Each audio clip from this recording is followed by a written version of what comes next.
आप देख रहे हैं इन्फॉर्मर टीवी।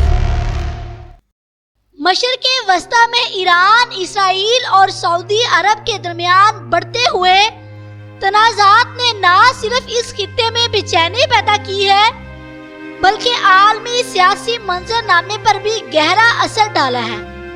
ये तीनों ममालिक अपने मुख्तलिफ सियासी, मजहबी और अस्करी मकासद के हवाले से एक दूसरे के मुकाबले खड़े हैं, जो इस खित्ते को एक बार फिर जंग और खौफ का मरकज बना रहे हैं।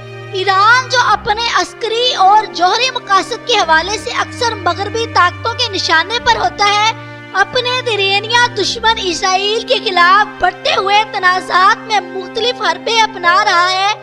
ईरान का मकसद अपने असर रसूख को मशरिक़ वस्ता में बढ़ा कर रखना है और ये चीज इसराइल और सऊदी अरब दोनों के लिए एक बड़ा खतरा है।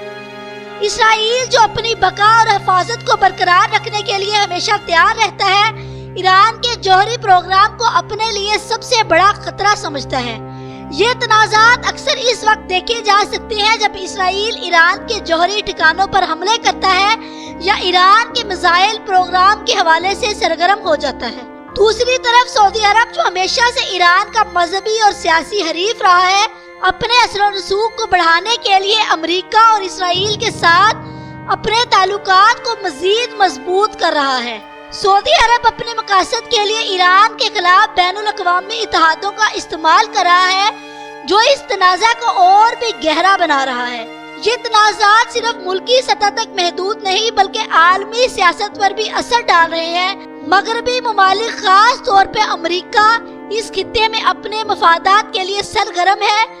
आज के दौर में मशरिक़ वस्ता का मैदान एक बड़ी जगराफियाई सियासी शतरंज की बसात बन चुका है, जहां हर मुल्क अपने मुखालिफ को नीचा दिखाने के लिए सरगर्म है। इस तरह की मजीद इंफॉर्मेटिव वीडियोस के लिए हमारे चैनल को सब्सक्राइब करें। शुक्रिया।